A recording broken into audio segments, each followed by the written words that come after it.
नमस्कार, मैं हूं बरखा सिंह और आप देख रहे हैं एम न्यूज। आज हम मौजूद हैं पृथला विधानसभा हरियाणा में, जहां पर हमारे साथ यहां पर कुलबीर देसवाल जी हैं। कुलबीर जी, आपका हमारे चैनल में स्वागत है। नमस्कार। कुलबीर जी, ये बताइएगा कि आप अब बीजेपी में हैं और इससे पहले भी आपने एकदम जो स्टार्टिंग अपनी की है एकदम भूमि से स्टार्टिंग की है, मतलब पहले आप प्रधान रहे, उसके बाद अब दूसरे पद पे। तो ये शुरुआत कैसी रही आपकी? देखिए, सबसे पहले हम गांव की जिम्मेदारी हमें मिली, और जब गांव की जिम्मेदारी हमें मिली तो जिम्मेदारी को किस तरह हमने ईमानदारी से निभाया। गांव ललपड़ा सबको जानते हैं, जिन लोगों का देखा हुआ है किस तरह बिल्कुल ईमानदारी से और भरपूर विकास हम ललपड़ा के अंदर। उसके बाद हमें जिला पार्षद वार्ड नंबर 1 की जिम्मेदारी मिली।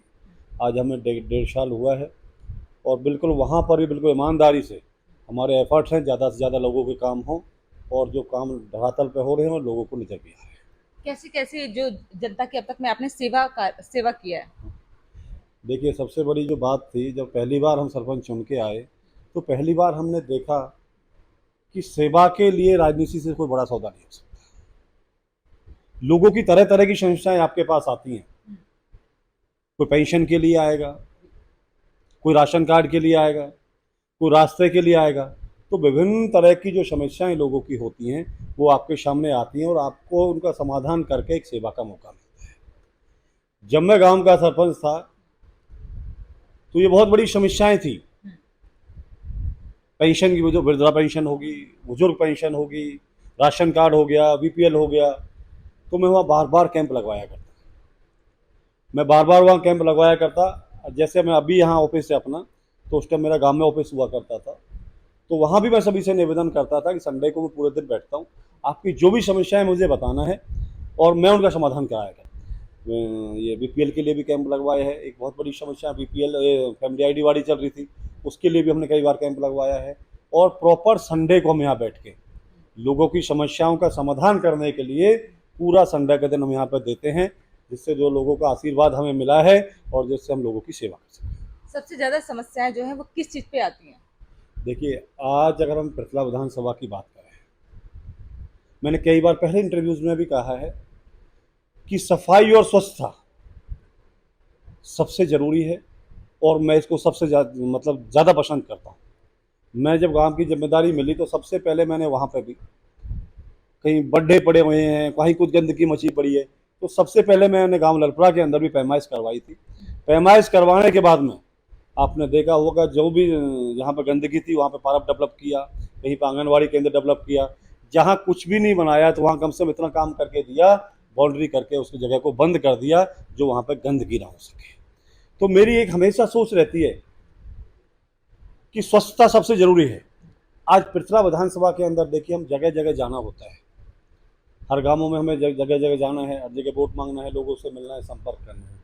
तो एक सबसे बड़ी जो समस्या बनी हुई है, जो जल भराव की एक बहुत बड़ी समस्या है, और जल भराव के कारण गांवों में गंदगी मची पड़ी हुई है, जिससे बीमारियां भी फैलती हैं। तो जो मेजर समस्या मैं मानता हूँ, ये जल भराव वाली समस्या एक मेजर समस्या है पृथला विधानसभा। तो इसके लिए आपको क्या लगता है कि जो इस टाइम पे वर्तमान जो विधायक आपके रहे हैं, क्या इस पर ध्यान नहीं दिए? देखिए, सरकार ने एक योजना चलाई हुई थी, जौहर सौंदर्यकरण, और जौहर सौंदर्यकरण के अंदर पूरे हरियाणा की जितने भी हमारी जौहर थी उनका सबका सौंदर्यकरण होना था। जो जहाँ का नाम नुमाइंदा है, हमारा जो पृथ्वी विधानसभा का जो नुमाइंदा है, उसकी जिम्मेदारी बनती थी टेंडर करके उन पर काम करवाना चाहिए था, जिससे आज जो बारिश के समय में जो समस्याएं बनी हुई हैं, अगर उन जौहरों का सौंदर्यकरण हो जाता, जैसे काफ़ी जगह में आपने देखा होगा कुछ जौहरों का सौंदर्यकरण हुआ पड़ा है, जैसे हमारे अलावलपुर में कुंडावाली जौहर का हुआ है। देखिए, बहुत अच्छा लगा, वहाँ पर देखा होगा बहुत अच्छा ट्रैक व्रैक बनाया हुआ है, बिल्कुल गंदगी वहाँ से साफ़ हो गई है। तो मेरा कहने का मतलब ये है कि ये समय के चलते, अगर जिस नुमाइंदे की जहाँ की जिम्मेदारी अगर समय के चलते उस चीज़ को देख लिया जाता, तो आज ये नौबत नहीं आती। जो गांव गांव हम जो मचा हुआ है, कहीं पानी भरा पड़ा है, कहीं रोडों पर कीचड़ मचा पड़ा है, जो गंदगी मची पड़ी है, अगर हम समय से जाग जाते तो जौहर सौंदर्य के अंदर स्कीम के अंदर सारी जौहरों का सौंदर्यकरण होता, और हमारे जितने भी पृथला विधानसभा के गाँव में सब स्वच्छ होते। कुलबीर जी, ये बताइएगा कि अगर आपको विधायक जनता बनाती है तो आप सबसे पहले प्राथमिकता किन किन चीजों को देंगे? देखिए, अगर जनता जनार्दन का आशीर्वाद मुझे मिलता है, जो सबसे पहले मेरा रहेगा, एक तो रोडों की जो हालत है उसको बेहतर किया जाएगा, और जिसके लिए मैं कह रहा था जो जौहर सौंदर्यीकरण की जो स्कीम है उसके द्वारा जितने भी पिपरा विधानसभा के गांवों के अंदर जितने भी जौहर हैं उनका सौंदर्यीकरण कराया जाएगा और गांवों को स्वच्छ किया जाएगा। सबसे पहले स्वच्छता हमारे लिए ज़रूरी है, गांवों के अंदर साफ सफाई हो, गंदगी नाम की चीज़ ना हो जिससे बीमारियां ना फैलें। तो मेरी सबसे पहली सोच यही रहेगी, सबसे पहले गांव जो मेन रास्ते हमारे उनको दुरुस्त किया जाए और दूसरे नंबर पर जौहरों का सौंदर्यीकरण किया जाए और गांवों को स्वच्छ किया जाए। मतलब आपने सबसे पहले स्वच्छता पे ध्यान दिए हैं, क्योंकि हमारे गांधी जी जो थे वो भी इस पे ध्यान देते थे और प्रधानमंत्री जी भी इस पे बहुत ध्यान देते हैं। तो स्वच्छता पे विशेष ध्यान है। और भी जैसे बहुत सारी चीजें हैं, कुछ बच्चे हैं जो युवा हैं, रोजगार की कमी हो रही है, तो ये इस पर आपका क्या कहना है? देखिए, हरियाणा के अंदर सबसे ज़्यादा कंपनियां पिपरा विधानसभा के अंदर हैं, लेकिन जितने भी पुराने हमारे नुमाइंदे यहाँ पे विधायक बन के आए, किसी ने कभी हमारे युवाओं के लिए ध्यान नहीं दिया कि इन कंपनियों में हमारे युवाओं को ज़्यादा से ज़्यादा रोजगार मिलना चाहिए। मेरी सबसे पहली कोशिश ये रहेगी कि हमारे पिपरा विधानसभा के अंदर जितनी भी कंपनियां हैं, सबसे पहले प्राथमिकता हमारे पिपरा विधानसभा के नौजवानों को मिलनी चाहिए। जी, मतलब आपने सोच लिया है कि युवाओं पे सबसे ज्यादा ध्यान देना है आपको। देखिए, मेरी हमेशा एक कोशिश रहती है, जब मैं सरपंच बना हमारे गांव में ग्राउंड नहीं था खेलने के लिए। सबसे पहले जब मैं सरपंच बन के आया, आपने देखा होगा ललपुरा जब चरवाई रोड पर जाएंगे 2 किला के अंदर सबसे पहले नौजवानों के लिए ग्राउंड बना के दिया। पिपरा विधानसभा के अंदर भी यही होगा। जिस गांव के अंदर युवाओं के अंदर खेलने के लिए ग्राउंड नहीं है, प्रॉपर किट नहीं मिल रहा है, और जो युवाओं की जो जरूरत वाली चीजें हैं, और दूसरी बार रोजगार वाली, मैंने आपको बताया पिपरा विधानसभा के अंदर जितनी भी कंपनियां हैं, मेरे एफर्ट रहेंगे इस मामले में कि हमारे पिपरा विधानसभा के नौजवानों को रोजगार मिलना चाहिए। सबसे पहले इस पे ध्यान देंगे कि कुछ खेल का मैदान हो, और ऐसा आपने अपने गांव में करवाया भी है। अब कुछ पता चला है कि आपने कुछ ऐसा पुरस्कार भी जीता था, इसके बारे में बताइएगा। देखिए, जब मैं सरपंच रहा तो हरियाणा सरकार के द्वारा कई स्कीमें चलाई गई, मतलब प्रतियोगिता जिसे, वो प्रतियोगिता सरकार का चलाने का मतलब ये था कि एक सरपंचों में एक होड़ लगे, उस होड़ के द्वारा गांवों का विकास हो, स्वच्छ है। ओडीएफ प्रतियोगिता चलाई। जब ओडीएफ की प्रतियोगिता जब हरियाणा के अंदर चली तो ग्राम पंचायत लड़पुरा ने उसके अंदर प्रथम स्थान प्राप्त किया। उसके बाद इंद्रधनुष प्रतियोगिता चलाई, उसके अंदर भी ग्राम पंचायत लालपुरा के अंदर कई स्टार मिले। तो जितनी भी प्रतियोगिताएं हरियाणा सरकार ने चलाई, ग्राम पंचायत लालपुरा में उसमें प्रथम स्थान प्राप्त किया। हमेशा एक कोशिश हमारी रहती थी कि हमें सबसे बेहतर करके दिखाना है। जो जिम्मेदारी हमें मिली है दूसरे से बेहतर करना है उसको, चाहे वो सरपंच जी वाली बात रही हो, चाहे वो जिला पार्षद वाली बात रही हो। और यही बात विधायक अगर आप बन जाते हैं तो भी रहेगी। देखिए, आपसे पहले कई इंटरव्यूज में मैंने कहा है, जनता जनार्दन का मेरे ऊपर आशीर्वाद रहा है, मेरे सारे कार्य उन्होंने देखे हैं। मैं कोई डायरेक्ट एमएलए लड़ने के लिए नहीं आया, पहले सरपंची में सेवा करी है, अब जिला पार्षद में सेवा कर रहा हूं, और आने वाले समय में मुझे पूरा भरोसा है ये आशीर्वाद मुझे मिलेगा, और ये आशीर्वाद मिलने के बाद हरियाणा के अंदर पिपरा विधानसभा एक नंबर विधानसभा होगी, लोग इसे देखने के लिए आएंगे। तो बहुत सारे मैंने देखा कि प्रत्याशी खड़े हो रहे हैं, तो आप अपने आप को कहां पर देख रहे हैं?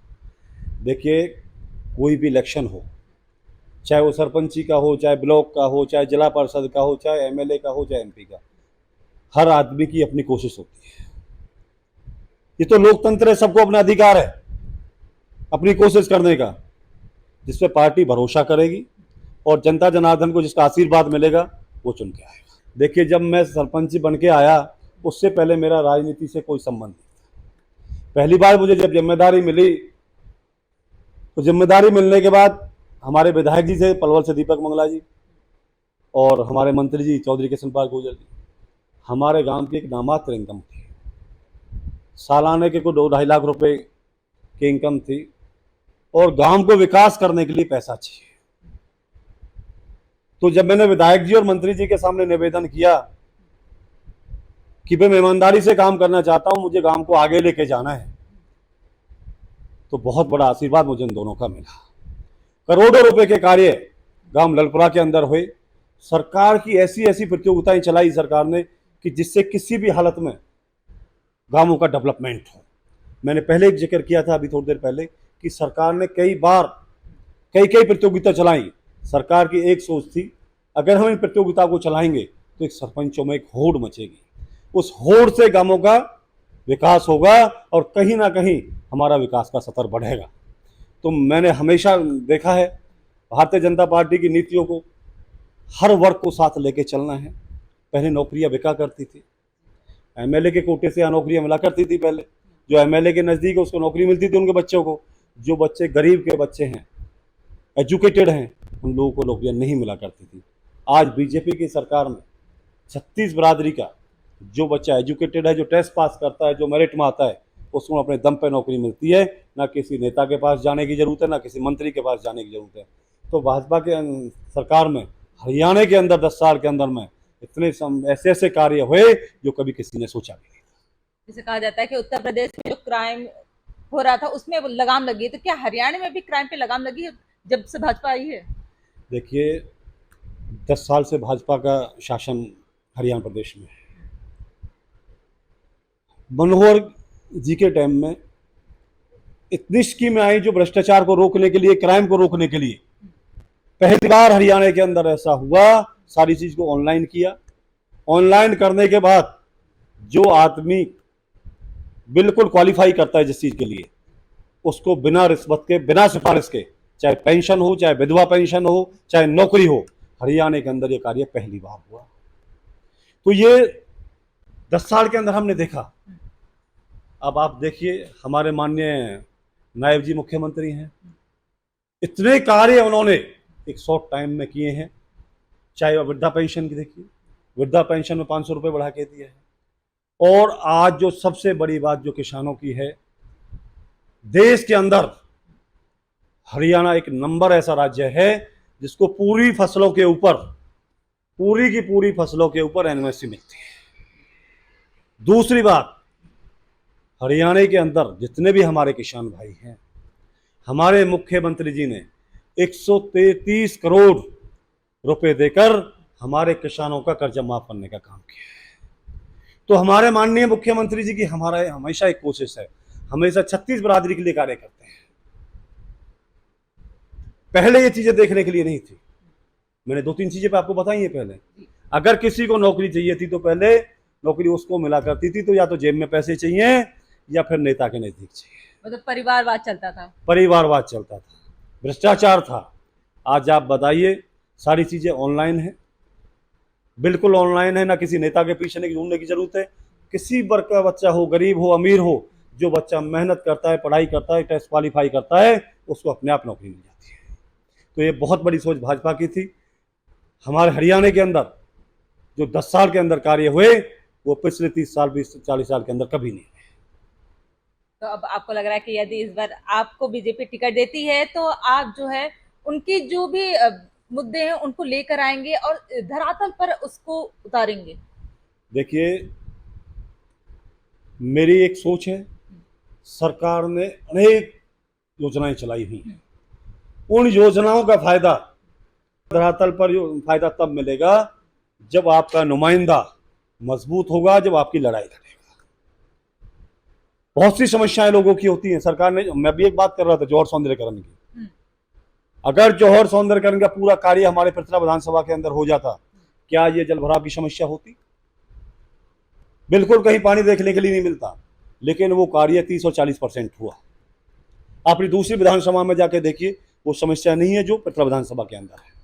आप रोडों की समस्या देखिए, पृथला विधानसभा के अंदर क्या हालत है और दूसरी विधानसभा में क्या हालत है। तो कुछ जिम्मेदारियां होती हैं। अगर हमारे गांव का सरपंच मजबूत है और वो काम करने के लिए एफर्ट करता है, तो काम में धरातल पर नजर पड़ेगा। अगर आपका नुमाइंदा कमजोर है तो वो चीजें धरातल पर आपको नहीं नजर पड़ेंगी। मुझे जनता का आशीर्वाद मिलेगा तो सबसे पहली मेरी कोशिश ये रहेगी, जितनी भी सरकार की योजनाएं हैं उनका फायदा आम जन को मिले। कुलबीर जी, आपसे एक मेरा सवाल था कि हमें पता चला कि हरियाणा में जो अधिकारी हैं, जो ऊंचे पद पे बैठे हुए हैं, वो अपनी मनमानी कर रहे हैं, इसमें कितनी सत्यता है? देखिए, अधिकारी की जो मनमानी है, वो वहाँ का जो नुमाइंदा है उसकी कमजोरी है। अधिकारी को लगाया गया है लोगों के काम करने के लिए, उसकी ड्यूटी बनती है सरकार के द्वारा जितनी भी योजनाएं चलाई हुई हैं उनको धरातल पर इम्प्लीमेंट करना। आज हमारे मुख्यमंत्री जी ने, आपने देखा 2-3 महीने के अंदर इतनी लोगों के अंदर जो सुविधाएं दी हैं, जितनी सुविधाओं का जितना ये किया है। आप देखिए, सबसे पहले हमारे जो सरपंच साहब थे, एक बहुत बड़ी समस्या थी जो उनकी जो पावर 5 लाख थी, हमारे मुख्यमंत्री जी ने उसको 21 लाख करने का काम किया। हमारे जितने भी सरपंच साहब जितने भी हैं, अब वो 21 लाख तक बिना टेंडर के काम कर सकते हैं। दूसरी एक हमारी समस्या थी जो आमजन के अंदर बहुत बड़ी समस्या बनी हुई थी, एक फैमिली आईडी कार्ड। मुख्यमंत्री जी ने बिल्कुल स्पष्ट कर दिया, एक फॉर्मेट जारी किया है, एक एफिडेविट देना है आपको भर के कि मेरी इनकम ये है, और उसको साइन करवाना है सरपंच साहब से और अधिकारी को देना है। अधिकारी को मानना पड़ेगा कि इतनी उसकी इनकम है और उसको एक फैमिली आईडी अपडेट करके देनी पड़ेगी। तो बहुत सी चीज़ें, जैसे मैंने आपको बताया, किसानों के लिए एमएसपी देने का काम किया, किसानों को कर्ज माफ करने का काम किया। इन जो सब चीज़ों का इम्प्लीमेंट वो जो करना है अधिकारियों को करना है। और अधिकारी जब बेलगाम होते हैं, जब का नुमाइंदा जो आपका जो कमजोर होता है। मेरा भी कई बार पाला पड़ा है कि अधिकारियों से, अधिकारी काम करने के लिए राजी नहीं है। उनकी ये सोच है किसी भी ना किसी तरह उनको टहलाया जाए। तो जो इस टाइप के जो अधिकारी हैं उनको इलाज की जरूरत है।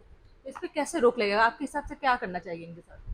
देखिए, जब मुझे जिम्मेदारी मिलेगी पूरे हरियाणा की, तो मैं नहीं कहता, लेकिन पिरतला विधानसभा के अंदर अगर किसी अधिकारी ने इस तरह की लापरवाही करने का काम किया तो 100% उसका इलाज होगा। या तो काम करेगा, नहीं दूसरी जगह नौकरी करेगा।